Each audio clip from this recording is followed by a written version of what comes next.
Hi everyone, welcome back to our YouTube series. Today I have Miss Kelly with me here. Miss Kelly is a veteran pre-K teacher. How many years of experience do you have? 15. 15 years. She's been at KLA Schools of Plainfield for about 2 now. Yes.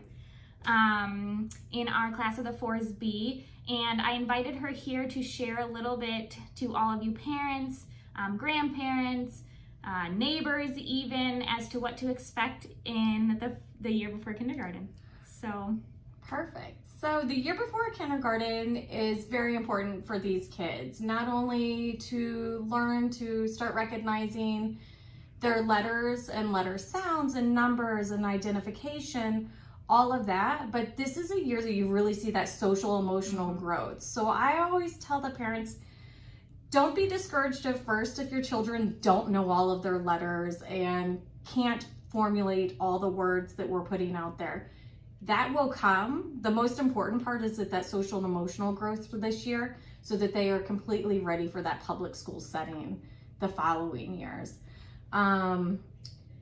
We do work on the letters, we do sign language, we do meditation daily in the classroom too, because I really feel like that helps the children center themselves and get prepared for the day. and build that self-regulation, Yes. which is huge in kindergarten, because in our pre-K classrooms the ratio is 1 to 10.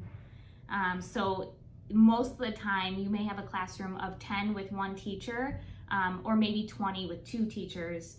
And in kindergarten, it's a little bit different. It is. So they do have to have all of those self-help skills. If you step in my classroom, I'm sure Morgan could tell you, like if the kids are asking me a question, I'm like, what can you do to solve this? You don't have paper, where can you find it? Because they need to be able to start those critical thinking and problem solving skills on their own without assistance all the time. Right. And do you notice a big difference from the beginning of the year to the end of the year? I do. I actually notice a big difference from just when they come in the first month to going into the second month. We're going into our 3rd week now, and these kids already know, I'm going to ask Miss Kelly, but Miss Kelly is going to tell me to think about it and what I can do.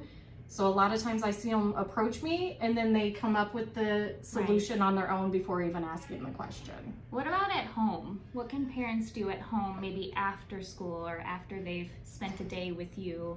What can they do to support their child as well?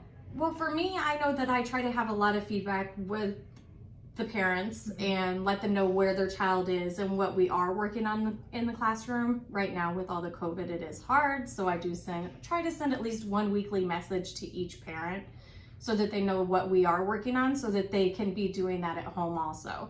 I also tell parents, if you hear them say, Miss Kelly said, I probably did, and they will try to do it on their own, and the parents should allow them and give them the time to try to do something on their own. A lot of times we get rushed in the mornings or throughout the day, and we're quick to jump in and help rather than step back and say, you can do this, and allow them to do it and process it on their own. Right. Even simple things like putting the straw in their juice box.